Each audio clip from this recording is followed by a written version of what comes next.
Esse é o único vídeo que você vai precisar assistir para entender como é construído um sistema com programação na vida real. A gente vai ver todas as tecnologias envolvidas em criar um projeto, como o Mercado Livre, sistema de gerenciamento empresarial e até mesmo redes sociais. Você vai ver como que o front-end e o back-end e o banco de dados são apenas uma pequena parte dentro da arquitetura de um SaaS, de um software como serviço. Então, no vídeo de hoje, vamos falar sobre como começar a desenvolver projetos reais com programação, quais tecnologias usar e como tudo isso funciona junto, desde o container de desenvolvimento a testes, builds e deploy. Meu nome é Alexandre Leutz e esse é meu canal. Eu sou analista de sistemas e pós-graduado em gestão de produtos. E a primeira coisa que você precisa saber é que nem sempre um projeto ele precisa ser o mais complexo ou top do mundo para resolver uma demanda de mercado. Quando a gente cria um projeto, a gente leva várias coisas em consideração para decidir qual vai ser o seu formato, a sua arquitetura. Aqui no canal eu recomendo muito que você comece focado em sistemas de gerenciamento empresarial, porque tem uma facilidade maior de você, iniciante, conseguir uma vaga nessas empresas que tem um software para uso interno. Esses sistemas costumam ser conhecidos também como software corporativo, SaaS ou software de uso interno. Eles existem em quase todas as empresas e são sistemas simples, com um trabalho bem tranquilo e bem remunerado. Eu sempre aconselho os meus alunos lá do meu curso, o Mapa Completo para Programadores Iniciantes, a buscar trabalhar com software corporativo, porque essa é uma fatia do mercado com uma maior demanda e com um início mais fácil, justamente por ser um sistema mais simples de desenvolver e tanto para manter. Por exemplo, em sistemas gigantescos com muitos usuários diariamente, como Uber, ChatGPT, redes sociais, qualquer decisão mínima pode impactar muito o desempenho, o custo. Enquanto que em softwares corporativos, o volume de uso geralmente fica ali entre 100 e 1000 clientes simultaneamente. Às vezes tem isso aí mensalmente, anualmente. Então as decisões do código não interferem tanto em desempenho e em custo. Além disso, outros sistemas como plataforma para e-commerce ou serviços específicos também se encaixam nesse perfil de ser menor, dando menos trabalho, tendo mais demanda. E o fluxo de usuários dentro dessas plataformas costuma ser constante. Direto ali, cliente entrando, cliente saindo, mas nunca tem uma quantidade imensa de usuários utilizando no mesmo momento para que esteja um impacto tão grande assim na performance, alguma decisão que você não tomou tão bem assim ali no seu código. Com isso em mente, a estrutura do projeto que eu vou apresentar aqui não vai ser uma API com a microserviço, com um front-end desacoplado, com um monte de barará mais top do mercado. Que eu também recomendo que você estude ao longo da sua carreira, né? Mas o que eu vou apresentar para você aqui é a estrutura mais comum que nós chamamos de monolito. Essa arquitetura é parecida com a que você provavelmente vai pegar quando você começar a trabalhar como programador no seu primeiro emprego como júnior. Nós temos três partes muito importantes aqui para iniciar um projeto: o front-end, o back-end e o banco de dados.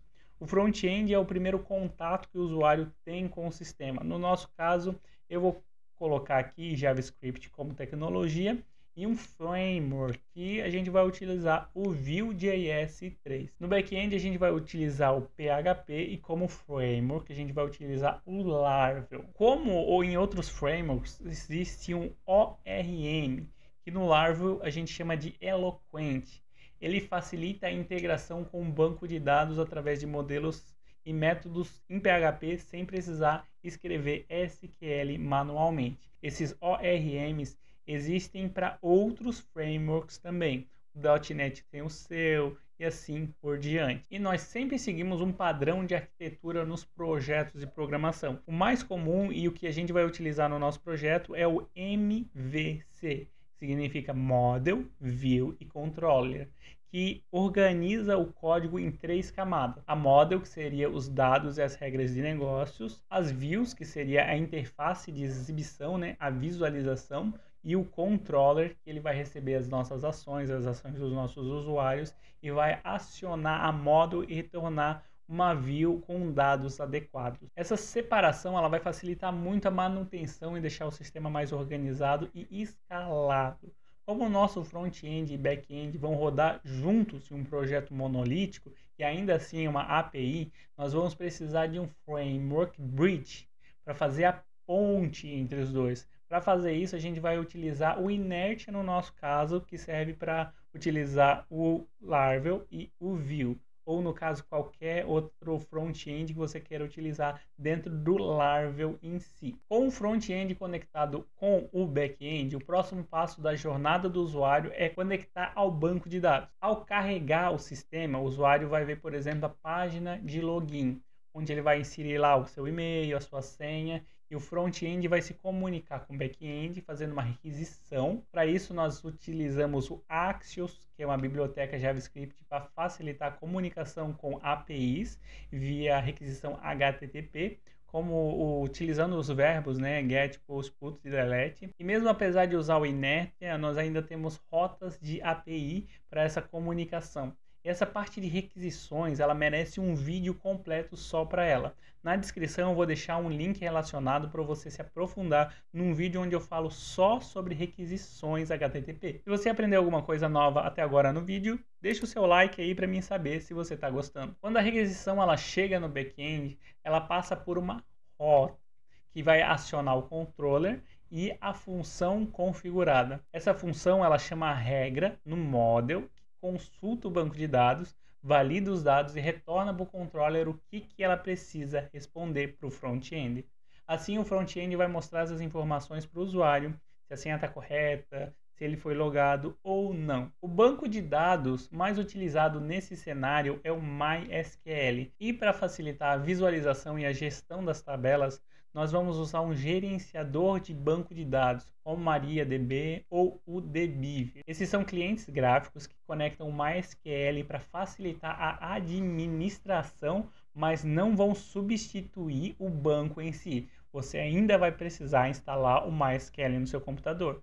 O dbeaver, por exemplo, ele vai simplesmente conectar no seu banco e vai trazer as tabelas ali de uma forma visual para você ver, como a gente está vendo na tela agora. E é claro que para toda essa aplicação rodar, né, o Laravel, o Vue, o Inert é o Vite, algum outro, o Axios, para que tudo isso funcione corretamente, é fundamental ter um servidor local rodando, onde o back-end e o front-end possam se comunicar. Então hoje o jeito mais eficiente de criar esse ambiente é utilizando um container ou utilizando uma ferramenta que nós chamamos de Docker, que permite criar containers ou mini servidores isolados no seu computador para rodar serviços como web, banco de dados, cachê, entre outras coisas, de uma forma muito rápida, padronizada e para evitar conflitos. Então, se você tiver vários projetos dentro do seu computador utilizando o Docker, você pode ter uma versão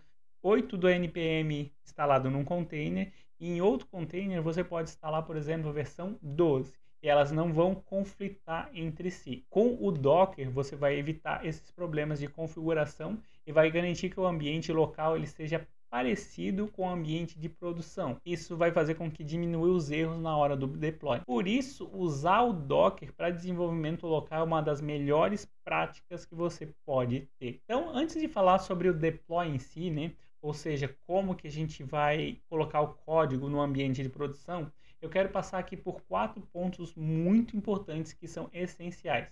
CRUD, teste, qualidade e build. O CRUD, que significa Create, Read, Update e Delete, é a base do que você vai fazer no seu projeto, porque eles são as operações mais importantes que se faz dentro de um banco de dados. Criar, ler, atualizar e deletar dados dentro do banco. Então eu recomendo que você pesquise mais o que é CRUD. Lá dentro do meu curso a gente fala muito sobre CRUD e aprende a criar CRUD de várias maneiras. Se você não se inscreveu ainda aqui no canal, eu te convido a se inscrever para não perder os conteúdos que eu trago aqui para te ajudar a iniciar na programação. Então clica no botãozinho aí, se inscreve e ativa as notificações. E também nós temos os testes, né? Especialmente testes unitários. Garantem que as partes isoladas do código funcionem corretamente.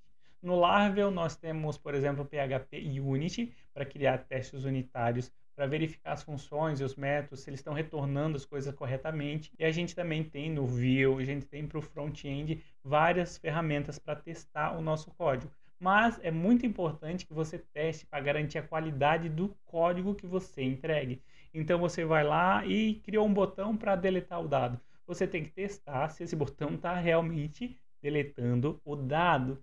E tem várias coisas envolvidas nesse teste. Ele está deletando, ele está avisando que foi deletado, ele está atualizando a tela e sumindo com o dado depois de deletado. Então você tem que testar várias coisas quando você estiver testando se a função, se a nova feature está funcionando. E nós também temos a qualidade do código. Ela envolve boas práticas, organização e padronização, que para um programador é muito importante, porque ela vai facilitar a manutenção. É muito importante também remover comentários desnecessários para manter o código limpo e legível. Já o build, ele vai preparar o código para a produção. Ele vai transformar ele numa versão otimizada, mais rápida, mais segura para o navegador ler. Para o Laravel, nós utilizamos o Laravel Mix para automatizar esse processo de build, e nós podemos configurar aí pelo menos 3 tipos de build. Por exemplo, build para produção, lá pode ser npm run prod, que ele vai transformar o código num código minificado e mais otimizado para melhorar a performance. Para desenvolvimento também, você pode dar npm run dev, por exemplo, ele vai criar um código mais fácil de debugar, e um que muita gente não conhece, mas é muito útil na hora que você está programando, que é o watch. Então você pode configurar lá npm run watch, ele vai monitorar as alterações e recompilar automaticamente durante o desenvolvimento. Então, durante o build, durante a utilização do Laravel Mix, você também pode rodar ferramentas de lint no próprio front-end para garantir que o CSS e o JavaScript eles estejam livres de erros de sintaxe e te ajudar ali na hora do desenvolvimento. Então, lint é uma coisa muito importante, porque ele vai estar rodando ali e vai te dizer se o teu código tem algum erro ou não. Com CRUD, teste, qualidade e build muito bem alinhado, o caminho para o deploy ele fica muito mais claro e mais seguro. O deploy é o próximo passo que vai levar o nosso projeto, banco de dados e até configurações de ambiente de desenvolvimento para um servidor real que vai atender uma necessidade de um usuário 24 horas por dia. E para garantir que o deploy ele seja rápido, seguro e sem erros, muitas vezes a gente utiliza uma ferramenta de integração contínua chamada CI/CD, como por exemplo o Jenkins, que ele basicamente vai rodar tudo que a gente rodou até agora para conseguir visualizar o projeto no nosso computador, só que de uma forma automatizada. Ele automatiza teste, validações, publicação, tudo que você precisa para colocar o código em produção. E aí a gente pode até configurar umas outras ferramentas para validar a qualidade, como o Sonar Cloud dentro do servidor. E você pode rodar essa ferramenta de qualidade também no seu local, né? E assim a gente consegue finalizar o nosso deploy. A gente começou desde da hora de escolher as ferramentas até a gente conseguir entregar esse código em produção. Tem bastante coisa envolvida. E é claro que eu não consigo te ensinar tudo isso num vídeo só. Então eu te convido a conhecer meu treinamento completo, onde a gente vai ver tudo isso na prática, passo a passo. O link vai estar aqui no card e na descrição. É muito importante que você entenda que a programação é um modo de resolver problemas.